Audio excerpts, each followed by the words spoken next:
من أكادير. السلام عليكم. السلام عليكم اختي فاطمه تفضلي. الحمد لله. واش سعد الرحمن كيف لاباس عليك؟ الحمد لله. الحمد لله بارك الله فيك. عواشكم مبروكه. الله يبارك فيك. تفضلي. انا بغيت نسولك اختي واحد السؤال.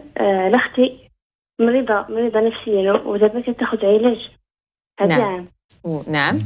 وما كتصومش رمضان، وبغيت نعرف واش غادي نخرجوا عليها كي ندير حيت الماضي صوم رمضان ولا غادي نستناو حتى تكمل علاجها وتبرا عاد هي تصوم رمضان. واخا واش هذا المرض ديال الاخت ديالك مرض مزمن مستمر ولا غير مرض يعني مفاجئ عمليه ولا مرض جاء نفسي؟ مريضه نفسيا. نفسيا.